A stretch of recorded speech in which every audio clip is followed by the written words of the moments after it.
Now at 6, the latest on a death investigation at Table Rock Lake involving a minor.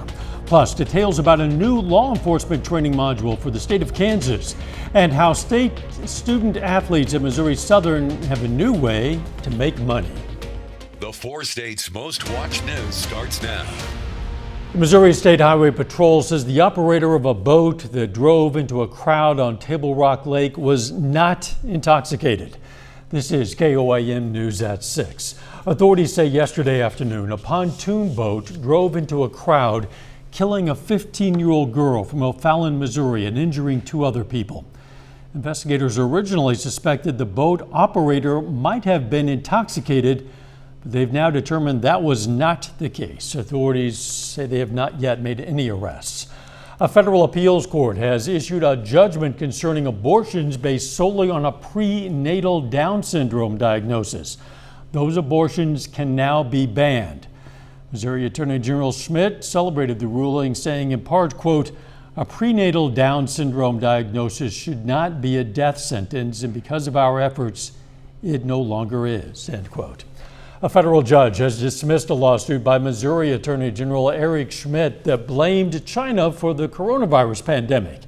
The judge says federal rules prohibit a sovereign foreign entity from being sued in American courts. Schmidt's office said it would appeal that ruling. The complaint filed in April of 2020 alleges that Chinese officials are, quote, responsible for the enormous death, suffering, and economic losses they inflicted on the world, including Missourians, end quote. China criticized the lawsuit as, quote, very absurd, and said it has no factual and legal basis. Kansas AG Derek Schmidt today announced that a new module has been developed to train law enforcement. The training is designed to investigate missing and murdered indigenous persons in Kansas. Schmidt said the office sought the assistance and input from officials from the 4 federally recognized Native American tribes in Kansas, as well as the Native American members of the legislature who sponsored the bill. Temperature, it's up there again. Let's check in with Nick Kelly. Yeah, it's a direction we didn't want it to go, Dal. Certainly after we had upper 80s for highs on Saturday, but we were back in the 90s yesterday, and even though it looked nice from 7th and Rangeline right now, we easily went back into the upper 90s for highs once again. So a lot of us stopping just shy of hitting the triple-digit mark. But we're keeping an eye on our next front, believe it or not. It's actually approaching from the northwest as we speak. You can see that with the northerly breeze kicking in around Kansas City and around the I-70 corridor. That may give us a little bit of a break from the heat tomorrow, but it also may want to bring some slight rain chances our way. For the time being, we're in the upper 90s, no matter where you are, all across the area. And a quick look at the rest of the evening and a first look at the overnight hours, showing a lot of us staying quiet through the rest of our Monday evening. However, behind the front, here comes our chances for some scattered or widely scattered showers, even some thunderstorms. I'm not expecting these to be severe, but it's something we'll track as we go into Tuesday morning. We'll see if this can scrub out the heat for the rest of the week. Here in a bit, Dal. Catch you then. Thanks, Nick. The Missouri Department of Transportation is about to start its 7th Street Improvement Project in Joplin, but there's one more step before that happens. KOAM's Amber Jenkins has more. The Department of Transportation is starting its project to improve 7th Street in the coming years. However, before they can start their project, a consultant team is going to make sure that the project does not disrupt any of the historical structures. The project, but it's Archaeological Research Center of St. Louis is doing the study. And what they're looking for is older buildings with significant architecture. And so they'll be going through, and they've already done a deed search and have looked at the age of all the buildings and the use of all the buildings, and they're looking at that, you know, original and over time. The $27 million project will focus on improving the pavement and sidewalk conditions. The Department of Transportation said the pavement haven't been replaced since the 1940s. Yeah, I'd say by a vast majority the project is supported, primarily for the pavement condition. Obviously, there's 18,000 vehicles per day on average that use that stretch of roadway. And so that was our number one concern, was the pavement condition. The project is in the 4-mile stretch between Rangeline and Schefferdecker. It'll be completed in phases by mid-2024. Downtown is the heart of Joplin. This project goes right through that. And 7th Street has been in pretty rough shape, and there's a lot of needs out there. And so we're excited to get this project going. I know the community, we had a public meeting recently and we got a lot of response from the community about what they perceive the needs of the corridor are. This project will improve travel and connectivity within Joplin. When you run into traffic congestion on 7th Street, just know it is temporarily. In Joplin, Amber Jenkins, KOAM News. They say businesses on 7th Street will still be accessible while that project is underway. Area low-income families could get some help on utility bills this summer. The Economic Security Corporation of the Southwest area is partnering with Community Action to help families pay for their utilities. LIHEAP coordinator Robin Walker says the program helps prevent the termination of utility services. Helps get service turned back on, helps with prepaid electric service. In the summertime, we used to only help with electric bills, but now we can help with any, like gas, propane, wood. So if they need help with any of that, we can help with that in the summer. Yeah, Walker says this program could help keep the lights on for a lot of families all around Joplin. Coming up, how some MSSU student athletes were able to make some extra money. Plus, we take a look at some workshops held on the Pitt State campus. Until last year, NCAA student athletes were not able to profit off of their name, image, and likeness, NIL. Well, now they can, and Missouri Southern has found a way to help its students land NIL opportunities. KOAM's Jalen Banks has more. In June of 2021, the Supreme Court ruled against the NCAA's restriction on educator-related benefits, saying that it violated antitrust law. Now NCAA athletes of all levels can benefit on their name, image, and likeness, or NIL. All MIAA linebacker Richard Jordan says this opens up opportunities. It's really just a blessing for real, just having companies wanting me to be the face of their program. And, you know, coming from a background where I didn't even know where people have football and stuff like that, and it's truly a blessing for real to have this stuff like this. Missouri Southern has partnered with Icon Source. The school is one of the first in Division II athletics to have an app that helps its student athletes obtain NIL deals. They're great people. We think that they're going to give our student athletes the opportunity, and they're not just going to be on their own going through these processes. It's something that we felt was a need to give our student athletes the education and also give them the platform to be able to facilitate these. And the biggest thing is transparency, is making sure that everything is disclosed both through the NCAA and also through the state legislature. As of today, the school has over 90 athletes across 9 sports using the app with active contracts ready. Lawson Jenkins, a junior on the basketball team, is one.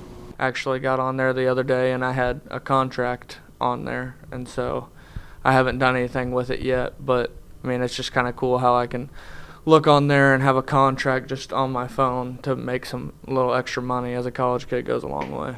In Joplin, Jalen Banks, KOAM News. Other universities using that app include Washington State University, Georgia Tech, and University of Central Florida. Some area kids took to Pitt State's campus for some week-long workshops. Adventures in Robotics focused on programming and building robots, where Construct Your Future focused on 3D modeling, bridge building, and construction safety. It's a lot of fun. We enjoyed the kids and the takeaways, and you know, they always come in the first day like, oh, what's this going to be about? And by the end of day one, they're like, I can't wait to come back. So that's the exciting part for us. Those workshops are going to continue through the 15th. More events will be held later this week, including a reading program and a visit from NHRA World Champion racer Megan Linger. A little bit later, how the summer heat is impacting farmers and crops in Kansas. Plus, an incoming front on the way could give us a little reprieve from the heat. We'll break down the full forecast next.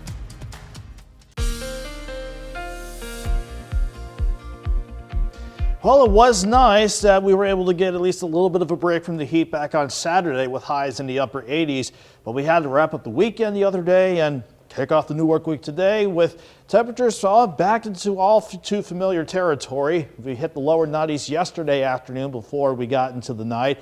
73 was where a lot of us started out this morning, actually 72, 73, give or take a degree. But before we had slightly more humid air work in during the afternoon, the dry air that we did have in place catapulted temperatures well into the 90s again this afternoon. In fact, the humidity is a little more prevalent in parts of northeast Oklahoma. In fact, Craig, Nowata, and Washington counties, you still have heat advisories taking you up until about the top of the 8 o'clock hour. Then we should get a little bit of a break from the heat going into tonight and Tuesday, because of one particular good reason that we can see on the radar, because if I pan it around, you can make out this very thin line of very light reflectivity. That's actually our next cold front on the way in, and it has been trying to spark a storm or two just to the southwest of Wichita, but we're not really concerned about anything firing up along and ahead of the cold front. Is what will be coming our way behind the cold front as we go into late tonight and going into Tuesday morning. In the meantime, though, no weather worries at all, at least in terms of any rain or storms. But even though it may look nice from Lander Chevrolet Cadillac on the southeast side of Joplin or up the road at 7th and Rangeline, it is just plain old hot and a bit humid again. 99 in Joplin, feels like 101 with the dew point sitting in the mid 60s. Everyone is in the upper 90s for the most part for your air temperatures, but easily feeling like it's the upper 90s to about the lower triple digits across the entire region. Eventually, though, we'll fall through the 90s, 80s, back down to the lower 70s behind our passing cold front as we go through the rest of the night. In fact, here's your satellite radar loop over the past 6 hours with the front just to the north of the region. This is what's going to be passing through, giving us a little reprieve from the heat for tomorrow, plus a passing upper level wave might just be strong enough to squash the jet back to the south and west and help get temperatures back in the upper 80s just for highs tomorrow. But for the evening, we're dry, but again, it's not until we get into the overnight hours behind the front with some upper level energy. There's where we could see some widely scattered showers and thunderstorms try to work into at least our northern counties. If anything can really develop, we're not really worried about anything turning too potent or severe, so that's still something Chris Warner will be watching as we get your Tuesday morning underway. Then behind the front, we'll go partly to mostly sunny, and I do think the future track here is overdoing temperatures just a touch. I'm thinking 73 in the morning, 83 by noon. Highs still warm at 89, but at least a lot of us should stay out of the 90s tomorrow. But after we dip back into the 60s for Wednesday morning, we're back in the lower 90s for highs, and those 90s will really kick in again as this upper level ridge really takes hold again as we go into the later part of the week and through much of the weekend. Even with another wave that could bring us maybe a slight chance of a random shower or storm Saturday and Sunday, we're sticking with the July heat going through the rest of the week. 89 tomorrow, 92 Wednesday, the cooler days, Dal, if you want to call them that, for a 7-day stretch. Then we got a whole slew of mid to upper 90s Thursday through the weekend ahead. Yeah, cooler, I guess, but of course it's all relative and none of it's really cool. Exactly. Until we get into the nighttime, that's what we'll enjoy, at least 60s and 70s for us. That's true. I'll give you that. Thanks, Nick. Hey, don't forget, you can be the first to know about today's weather with the KOAM Skywatch weather app. Get severe weather updates sent straight to your phone, and it doesn't cost a dime. It's available in the Apple App Store and the Google Play Store, the KOAM Skywatch weather app. If you stepped outside today, you definitely could feel that summer heat. Temperatures hovering around triple digits, close to it this upcoming week all across the state of Kansas, and it's going to impact those who work outside, like, of course, our farmers. Reporter Joe Baker talked with one farmer about how the heat impacts him and his crops. The dry heat is no stranger to Kansas farmers, but the back-to-back days of high temperatures can cause issues for local crops. I also raise alfalfa hay out here. We just finished the second cutting of that, and that needs rain to get to the third cutting. For the grain farmers, the wheat harvest came off and it was pretty good, but a lot of those have planted soybeans into those wheat stubble acres, and they are going to have some rain. Local farmer Steve McLeod farms in Newton. Steve's alfalfa field shows his crops are in desperate need of some rain. This hot summer heat can tire farmers physically, but it can also impact farmers mentally. First of all, it's just hot.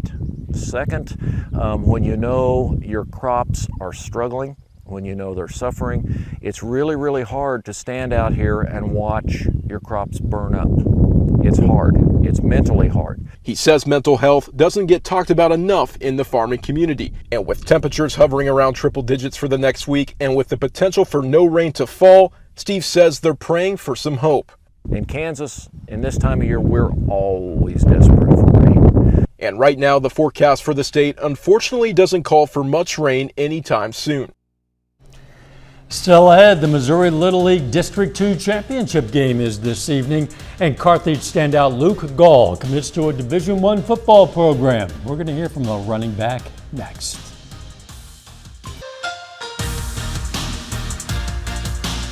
Carthage football standout Luke Gall has made a big announcement this weekend. Gall has committed to Air Force Academy to continue his football career. Gall enters his senior year for the Carthage Tigers.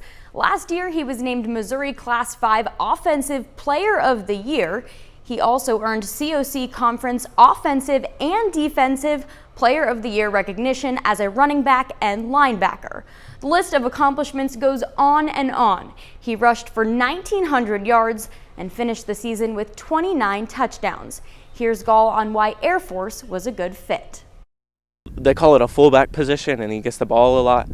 And I think it suits me well. My body type is just perfect for that. I think that's what, they really wanted me. I wanted them. So it was just kind of a good match.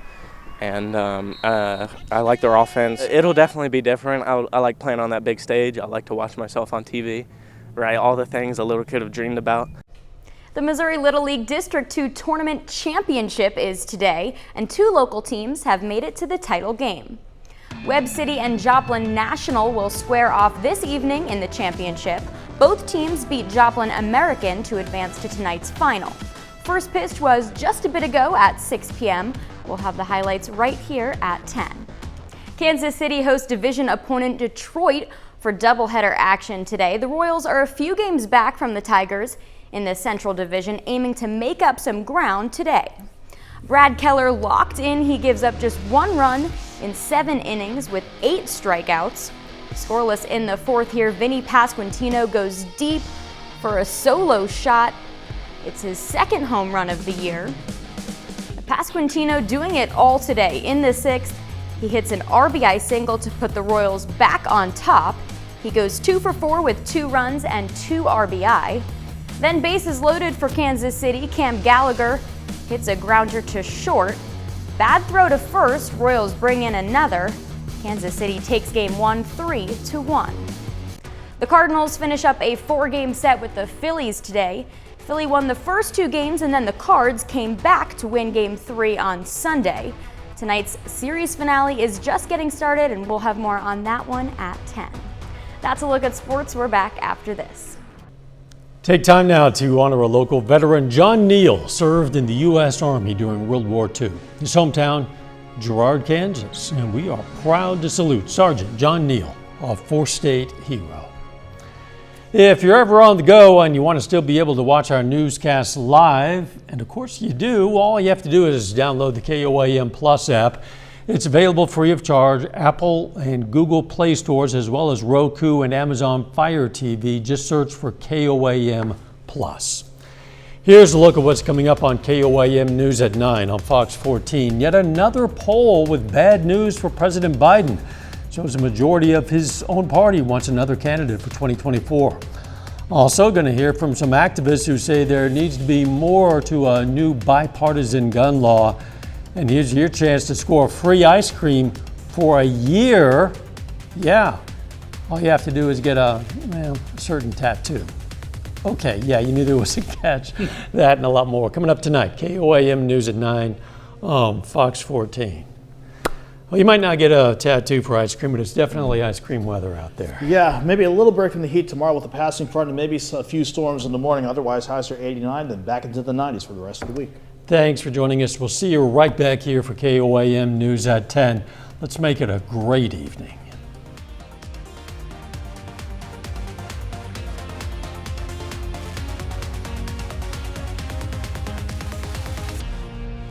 Salon services provided.